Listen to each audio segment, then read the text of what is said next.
O ano começou com tudo, hein?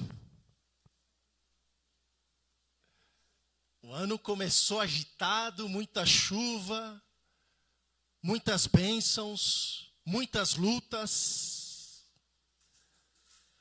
muitas batalhas. Mudou alguma coisa na sua vida depois que virou o ano?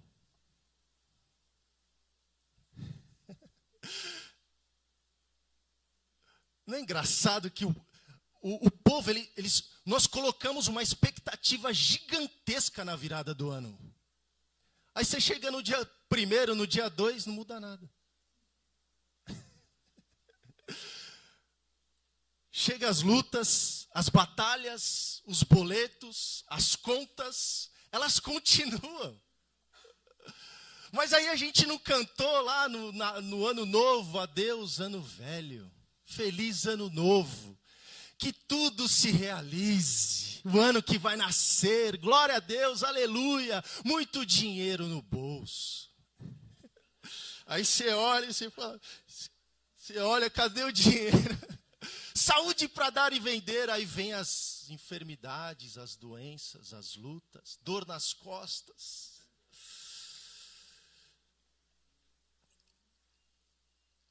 Mas tem muita gente que tem expectativa. Não vejo a hora de terminar esse ano. É claro, nós temos que ter fé, nós temos que ter esperança, nós temos que ter confiança e crer nas promessas de Deus que cada dia será melhor para as nossas vidas. Mas o fato dessa virada não muda nada. Porque se nós continuarmos fazendo as mesmas coisas, nada muda. As contas continuam, as lutas continuam, os problemas continuam. E quando falamos de planejamento, na maioria das vezes envolve dinheiro. Não adianta, tem que fazer conta básica, gastar menos do que ganha. É muito básico isso. Mas por impulso, por falta de planejamento, por falta de renunciar a algumas coisas para guardar um dinheirinho para poder comprar aquilo que nós queremos à vista. A gente não pode sair gastando tudo igual a mulherada faz na 25 de março. Eu vou arrumar briga aqui. Hein? Como é bom ir lá na 25 de março, gastar dinheiro, comprar tudo que nós temos ali disponível naquelas lojas. Quantas mulheres aqui gostam de ir na 25 de março? Eu não gosto. Muita gente, mas mulherada gosta. E não dá para você economizar, para você guardar um dinheiro para poder realizar uma viagem ou comprar algo que você precisa ou não precisa, mas quer ter ali uma televisão maior, roupa. Enfim, não dá para ficar fazendo churrasco todo final de semana, né, Rafa? A Karen todo final de semana quer fazer churrasco. Eu falo, para! Todo final de semana eu falo, não, Karen, relaxa aí, não é assim. Insiste, eu falo, vamos segurar a carne, né? A picanha baixou o preço, mas gasta, né? E a gente pensa, não, esse ano vamos fazer inglês, nós temos aqui o nosso, além de pastor, professor, né? Professor não, teacher. Olha, você vê. Qual que é a diferença de teacher e home teacher? O que eu... Corta, Sandro, corta. Tá ao vivo já? Ixi, perdão, gente, perdão. Mas não adianta eu ficar só vou fazer, né? Fazer o planejamento acontecer dói. Planejar é fácil. Colocar no papel é libertador. Por quê? Todas as vezes que eu fiz um planejamento colocando no papel, seja a curto ou a longo prazo, deu certo. Porque senão cai no esquecimento. Mas muitas vezes o planejamento, ele dói. Fazer acontecer o planejamento dói. Envolve sempre renúncia. Se eu quero ter um dinheiro no final do mês, eu não posso gastar esse final de semana. Dói. Eu queria fazer aquele almoço, comprar aquele camarão, mas eu não posso, porque eu tenho um planejamento e para cumpri-lo, eu preciso economizar. Então, às vezes, todo mundo está se divertindo, saindo, gastando, e você está em casa, às vezes comendo miojo, que é bom. A criançada gosta demais. Temos aqui o Rafão, o hamburgão. Montou aqui a hamburgueria. Foi quando, Rafa? Mais ou menos um mês. 6 de janeiro. Hamburgueria, como é que chama? Pau no gato? Pão no gato. Teve que renunciar. Teve que abrir mão de carro. Financeiramente teve que economizar para realizar um sonho, um desejo do coração deles. Toda vez que eu vejo você, eu lembro daquele filme, Tá Chovendo Hambúrguer, né? Mas teve que renunciar, não é, Rafa? Vou mexer com o cara porque você viu o tamanho dele, né? O braço, o cara... Tecladista que está chegando aí, quando ele falar para subir, cuidado, hein? Mas nós temos que abrir mão de muitas coisas, seja para comprar algo, seja para sair, seja para viajar. A gente precisa renunciar a alguma coisa para ter aquilo que nós queremos. E eu não quero aqui entrar em... E às vezes a gente fica pensando, nossa, planejamento, eu trabalho com planejamento tributário. E aí você tem que envolver legislação, consultas, estudos, legislação estadual, federal, enfim. Nós temos mais de 6.000 normas no Brasil, tributárias. E às vezes é um planejamento simples, no papel. Mas eu não sei mexer com computador, com planilhas. Mas é algo simples que você pode fazer no papel e colocar lá na geladeira. O nosso planejamento, em primeiro lugar, tem que estar em conexão com o nosso chamado e missão.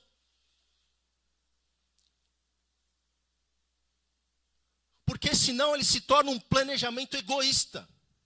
Pensando somente na minha vontade, no meu eu, nos meus sonhos. Mas só que o Senhor nos chamou, cada um de nós, para cumprirmos uma missão aqui nesta terra. Todos nós temos uma missão aqui, nessa terra. Todos nós temos um chamado no Senhor. Não adianta, o chamado não é só para a liderança. O chamado é para todo o que se diz cristão. De pregar o evangelho, de fazer discípulos, de restaurar famílias, de curar os enfermos e os doentes. É por isso que o Senhor nos deu dons e talentos para nós edificarmos a igreja aqui nessa terra. Então, os nossos planos, o nosso planejamento... eles precisam estar em conexão com a vontade de Deus, com o querer de Deus e com os sonhos de Deus. Porque senão se torna um planejamento natural, que qualquer um faz. E não estou dizendo que você não possa fazer um planejamento para viajar, para comprar um carro, para comprar uma casa. Mas cuidado, buscar em primeiro o reino de Deus e a sua justiça, e as demais coisas vos serão acrescentadas. Nós temos que aprender, antes de planejar, a buscar a vontade de Deus. A buscar o que Deus quer. Será que é da vontade dele isso? Por mais simples que seja. Nós temos que aprender a se relacionar com o Espírito Santo de uma tal forma, que quando ele falar, o Espírito Santo traz aquela paz e ele vai dizer não. Não vai fazer.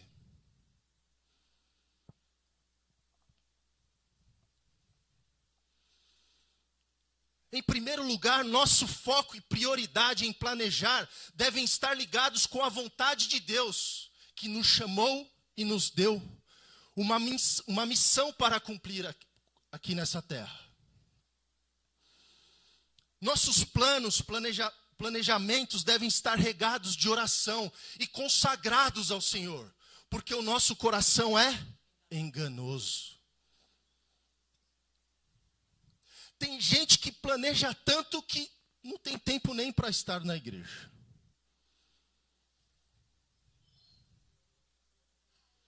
Então nós precisamos tomar cuidado, porque em Provérbios, no capítulo 16, versículo 1 e 2 diz assim: as pessoas podem fazer seus planos, porém é o Senhor Deus quem dá a última palavra. Você pode pensar que tudo o que faz é certo, mas o Senhor julga as suas intenções. O coração do homem pode fazer planos, mas a resposta certa vem da boca de Deus. Eu, junto com a Karen, minha esposa, nós fizemos planos de construirmos uma casa. E quem disse que foi no nosso tempo? E quem disse que está sendo conforme nós sonhamos e desejamos? Não foi. Porque os planos do Senhor é outro. E essa promessa de termos essa casa se cumpriu no tempo dele, quando ele quis, conforme o desejo do coração dele. Agora me pergunte o porquê. Anos atrás eu não entendia, hoje eu entendo.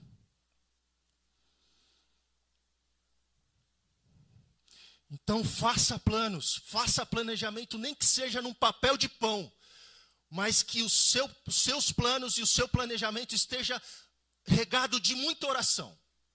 Porque se não for de Deus, o Espírito Santo vai tirar do seu coração. E é por isso que nós precisamos neste ano levar a sério a vida de intimidade, a vida de oração, de relacionamento com Ele. Porque nos tempos que nós vivemos não dá mais para viver naturalmente, só frequentando igreja sem ter relacionamento com Ele todos os dias. Não dá. Os dias que nós vivemos e os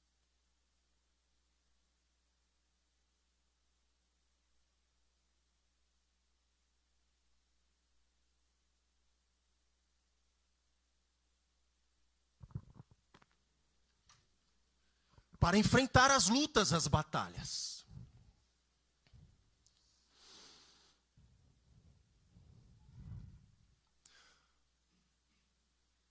Planejamento, seja curto ou a longo prazo, temos 3 elementos básicos para todo cristão, nesse processo de esperar acontecer. Antes de tudo, porque nós começamos o ano na mesma correria. Fazendo as mesmas coisas. Planejando sem ouvir a voz de Deus. Querendo, sonhando sem ouvir a voz de Deus. Mudou o ano e a gente continua naquela loucura, naquela rotina diária de correria e mais correria e mais correria, sem ouvir a direção do Espírito Santo. E isso é grave.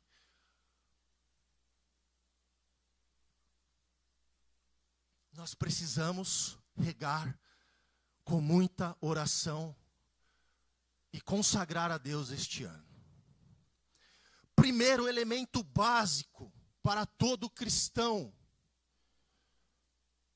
que está esperando, que está planejando, seja curto ou a longo prazo. Primeiro, confiar e entregar. Salmos 125, versículo 1, diz assim: os que confiam no Senhor serão como o monte de Sião, que não se abala, mas permanece para sempre. Você colocou no papel? Você escreveu lá, na sua agenda, no seu controle, na sua planilha? Então, consagre esse planejamento ao Senhor. Mas confia que Ele é um Deus todo-poderoso. Que Ele é um Deus soberano, um Deus que está sentado num alto e sublime trono. Um Deus que pode tudo, o Deus do impossível. Nós precisamos confiar que Ele fará e que as promessas dele se cumprirão nas nossas vidas. Planejar sem confiar em Deus é muito natural.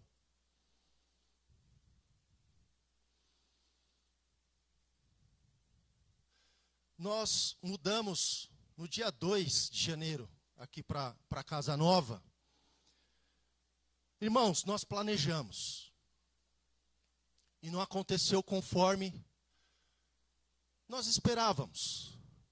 Mas em todo o tempo nós estamos confiando no Senhor. Se você perguntar de onde que veio os recursos, eu não sei. Porque construir vai dinheiro. Tivemos que renunciar a viagens, carro, tudo. Quem já construiu aqui? Aí você tem problema com os nossos queridos irmãos, os que trabalham, os pedreiros e, enfim. Então nós precisamos confiar é entregar. Deus, Pai, eu quero isso para este ano. E eu vou me esforçar, eu vou renunciar, eu vou guardar, eu vou economizar, eu vou fazer a minha parte, porque o Senhor já me deu capacidade para fazer isso. Nós temos a mente de Cristo, e quem tem a mente de Cristo tem uma mente criativa. Nós temos a mente de Cristo, uma mente criativa para criar estratégias e planejar e fazer acontecer. Mas além desses elementos, nós precisamos confiar e entregar para Deus. Coloca a mão assim na sua mente. Diga assim: eu tenho a mente de Cristo. Eu tenho uma mente criativa. Nós precisamos tomar posse disso.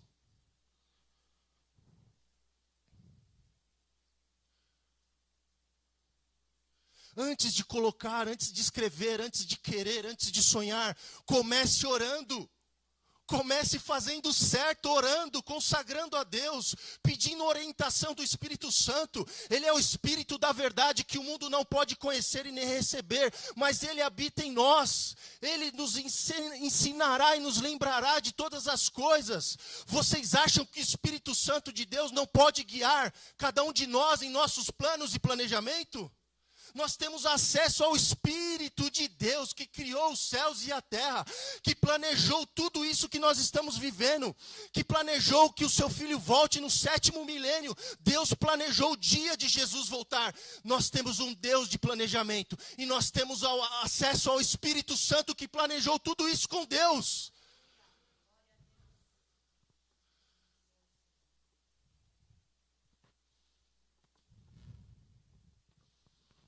Segundo, esperar. Mas os que esperam no Senhor renovarão as forças, subirão como asas, como águias, correrão e não se cansarão, caminharão e não se fatigarão. Isaías capítulo 40, versículo 31. Esperar no Senhor. Nós temos um Deus que trabalha por aqueles que nele esperam.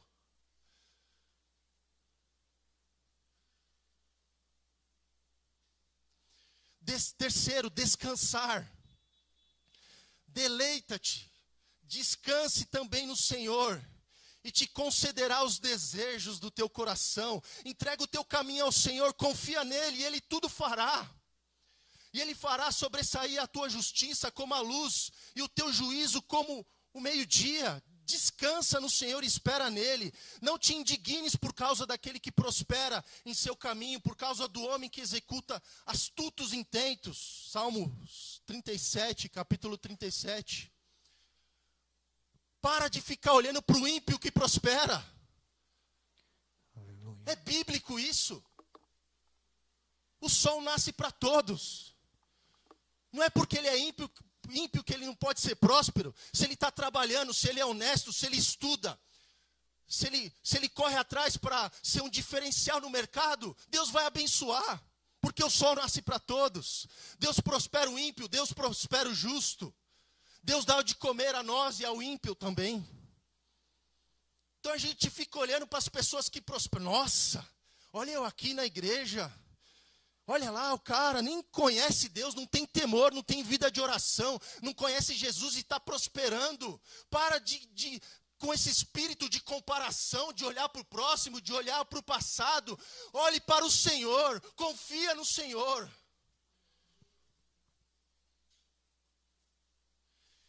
E a gente fica olhando para as lutas, para as batalhas,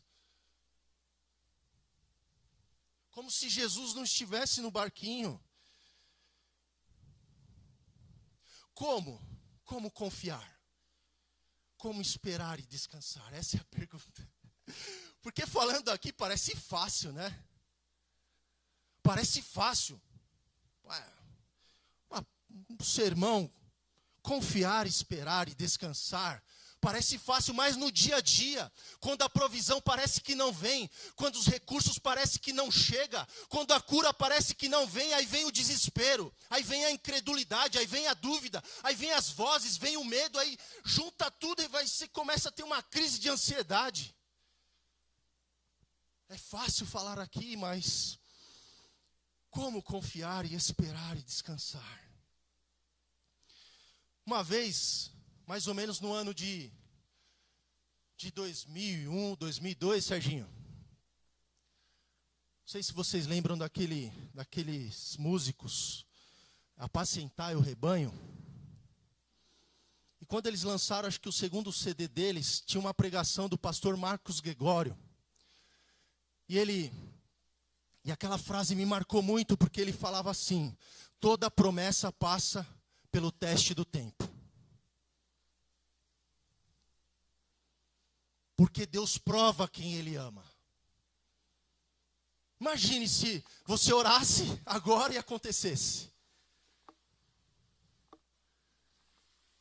Se Deus já operando sinais, milagres, maravilhas e prodígios, se Deus é Deus todo-poderoso, se Ele é bom, se Ele é misericordioso, se Ele já está fazendo, tem gente que abandona a fé.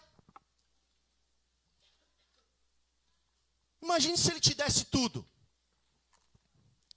Quer saber desse Deus aí, já tem tudo. Toda promessa passa pelo teste do tempo. E a geração que está vindo aí não quer esperar.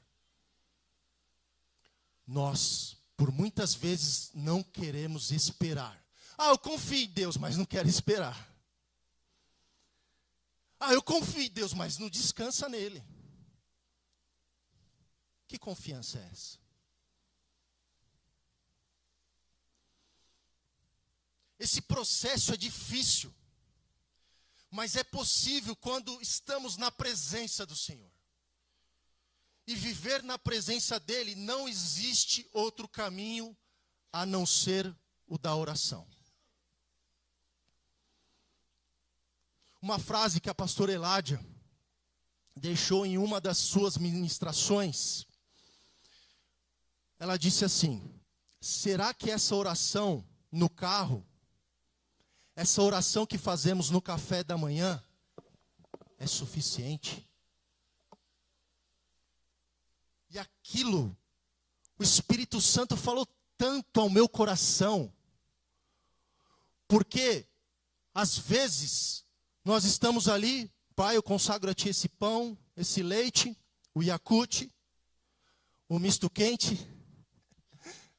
Que mais? O bacon, tem gente que come bacon. Consagra tudo ao Senhor. Senhor, abençoe meu dia. Está lá no carro: Senhor, me livre de todo mal. Será que é o suficiente para a gente confiar, para a gente esperar e descansar no Senhor, essa oraçãozinha que muitas outras religiões fazem mais do que nós? Será que a vida de oração que nós estamos levando é suficiente para nos manter em santidade, para guardar o nosso corpo que é templo do Espírito Santo e renunciar aos prazeres deste mundo?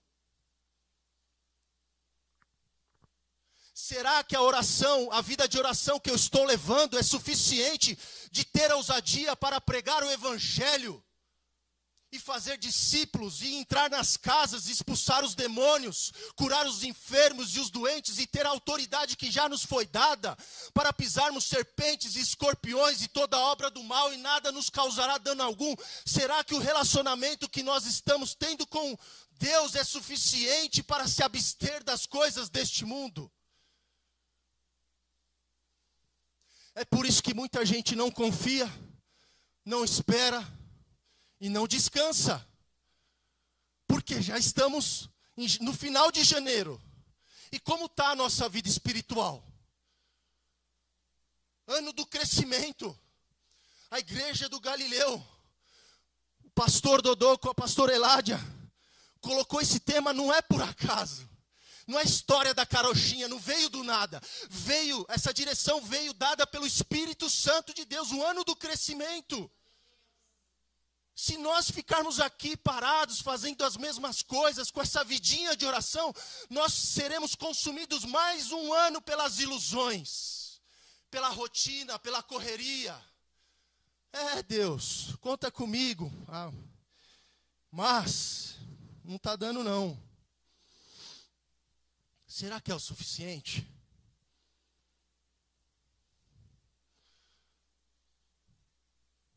Será que essa crise que muitos estão vivendo não pode ser suprida por oração? Eu não estou descartando orientações médicas. Esse processo de mudança, que foi de novembro, dezembro, que nós tivemos que nos ausentar aqui da igreja, foi um processo muito difícil para nós. Muitos não entenderam, porque não conhecem a gente de perto. Muitos não entenderam, mas nós tivemos que fazer isso. Talvez de outra forma, com mais sabedoria, buscando mais orientação dos nossos pastores. Mas foi um processo muito difícil, porque estava gerando, pelo menos comigo, ansiedade.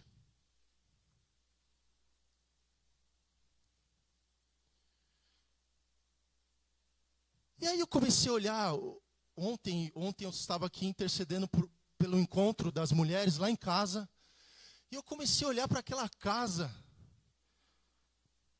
Comecei a olhar, eu falei, por que eu estava assim? É igual a gente olha para o filho, né? Ô filho, não fica assim, por que você está assim, chorando? O papai está aqui. Aí Deus está olhando, que bom, né? Está falando isso do seu filho, e por que você está assim, hein, Gabriel? Por que você está assim, hein, Tiago?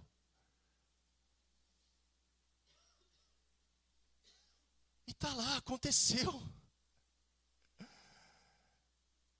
Fizemos um churrasco lá, não tinha churrasqueira, meu irmão trouxe uma churrasqueirinha pequenininha. Aí fiz lá com meu irmão, depois no outro dia fiz com... A minha sogra ficou pedindo churrasco, eu falei, não, Elaine, tá... Ela ficou insistindo, fizemos um lá, aí depois veio o Luciano, meu cunhado, com a minha irmã. Aí depois veio o pastor, aí estava chovendo, aí a casa encheu de fumaça.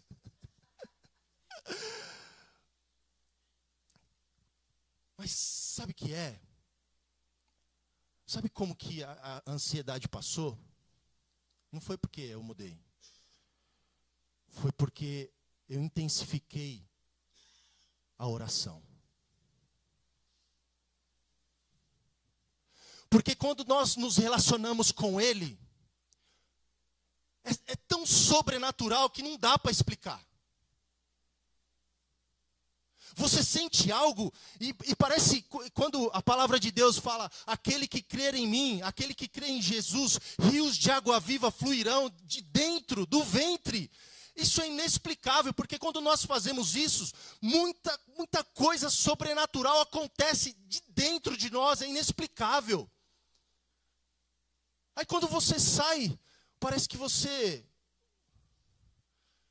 fala assim, você começa a entender que rios de água viva que é esse. Aí você sai de um momento de oração intensa, de busca, de querer conhecer Jesus, de querer saber De quem é esse Jesus que prega lá o domingo? Eu quero conhecer ele. Eu só estou ouvindo, mas eu não conheço ele. Para conhecer tem que orar e buscar e clamar. Então, quando você intensifica a oração e relacionamento com ele, muitas coisas boas e sobrenaturais começam a acontecer dentro do seu corpo, dentro da sua alma, dentro do seu coração, na sua mente. Aquela perturbação sai. Aquele medo sai, aquela angústia sai, porque a presença de Deus pode suprir muitas coisas.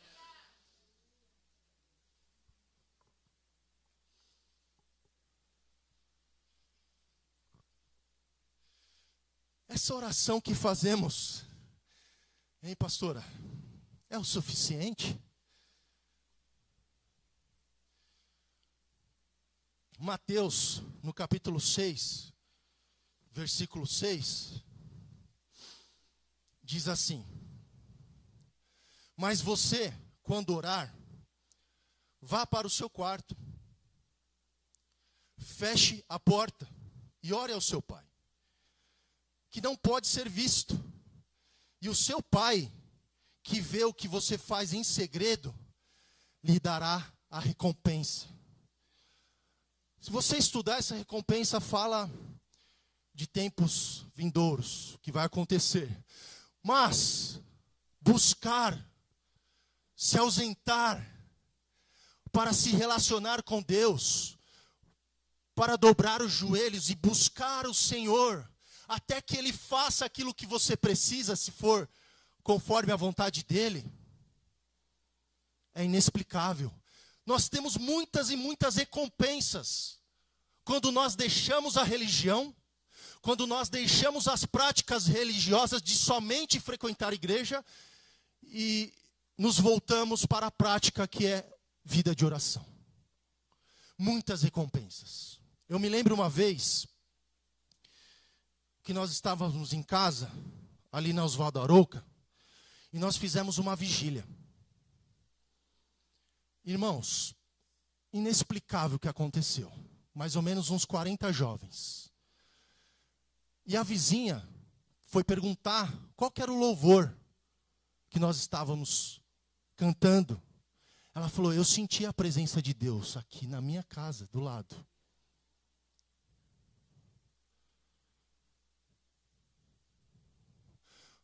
Ontem, hoje, quando eu terminei minha oração, por isso que é inexplicável, parecia que eu estou fora do peso, mas parecia que eu estava levinho. Parecia que eu estava assim, olhando, eu falei: meu Deus, que presença é essa, disponível a todos nós. Antes os sacerdotes, só eles tinham acesso ao lugar santo e ao lugar santíssimo. Tinha todo aquele ritual para perdoar pecado, para Deus descer com a presença dele no Monte Sinai e revestir aquele povo de fogo, de poder e de glória. Mas hoje, individualmente, coletivamente, nós temos acesso para desfrutar os benefícios e as recompensas que temos diante da presença do Senhor.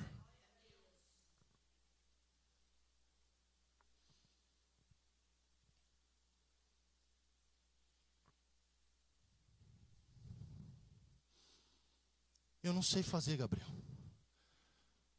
Começa a ler salmos. Começa a orar pelas pessoas. Porque às vezes, quando no começo, começa a orar e você fala: acabou o assunto. Como assim acabou o assunto? Tantas coisas, a gente abre o coração para tantas pessoas que nem têm fé. Às vezes a gente abre o coração na igreja por irmão que nem tem vida de oração. Aí você está ali abrindo o coração, irmão, é difícil mesmo, hein? É luta, vai ser assim, vai piorar, tá? Porque os dias são maus. Às vezes a gente abre o coração para quem não está preparado para te exortar, te aconselhar e te levantar e dizer algo que vem do Espírito. Porque às vezes as pessoas falam coisas que não vêm de Deus. Era o que eu falava isso para a Karen ontem. Eu falei: nós precisamos discernir aquilo que é humano, aquilo que é carnal e aquilo quando as pessoas estão falando e vem do Espírito Santo. E direção errada Tem muito dentro da igreja.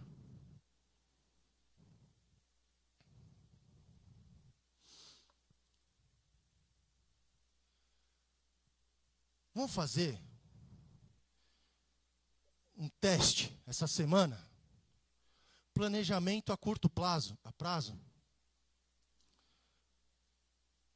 de intensificar a nossa vida de oração. Eu tenho toda certeza e convicção de que se você fizer isso e não sabe fazer, nos procure para nós ensinarmos, que o medo que você sente vai sair. A insegurança que a gente tem vai passar. Porque aquelas frases de redes sociais, né? Quando você entra para orar, é um gatinho. Quando você sai como leão.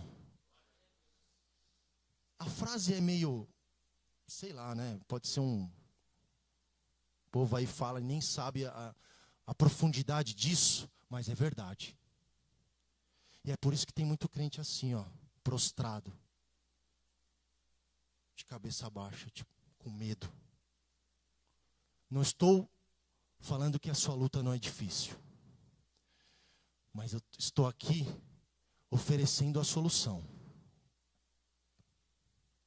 Quanto tempo iremos gastar orando esse ano? Para que a vontade e os planos de Deus se cumpram em nossas vidas.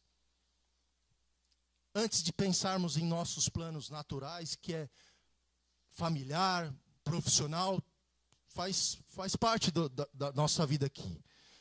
Quanto tempo iremos gastar orando esse ano para que a vontade e os planos de Deus se cumpram em nossas vidas no ano de 2024, no ano do crescimento? Porque senão a igreja vai voar, a igreja vai crescer, muitos se converterão aqui neste lugar e você vai estar aí no seu lugarzinho como espectador. Não entendendo nada, criticando, murmurando, falando mal. 10 minutos por dia, 15 minutos, meia hora. Qual o preço que iremos pagar, o que vamos renunciar para ter uma vida ativa de oração este ano?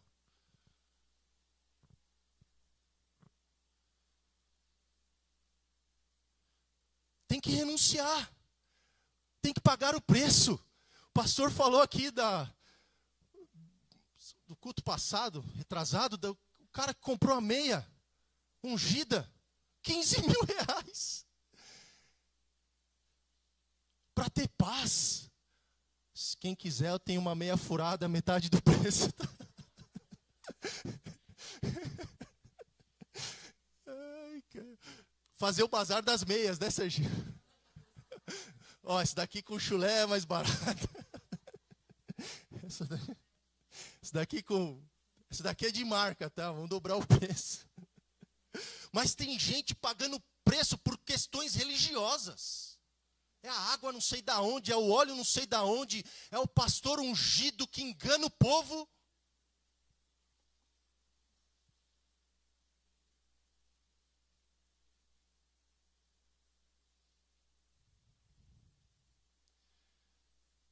Pior que, tem bastante meia lá em casa, mas deixa para lá. No ano do crescimento, o que iremos fazer para crescer na graça e no conhecimento?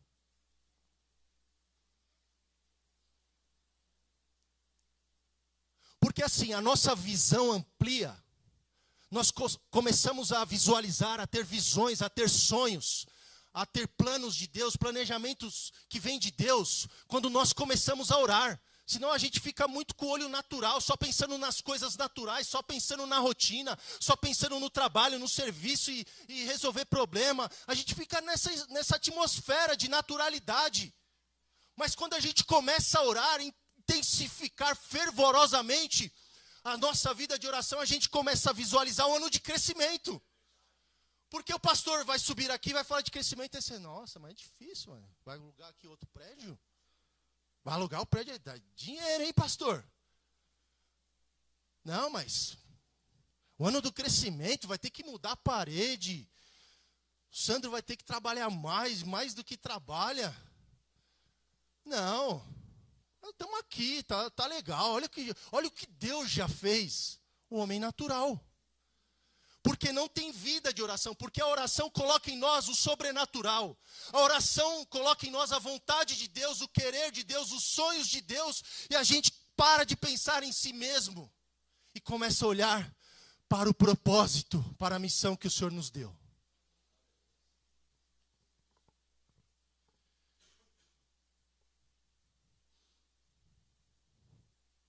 Segundo a Pedro, capítulo 3, versículo 18. Porém, continue a crescer na graça e no conhecimento do nosso Senhor e Salvador Jesus Cristo. Glória a Ele, agora e para sempre. Amém.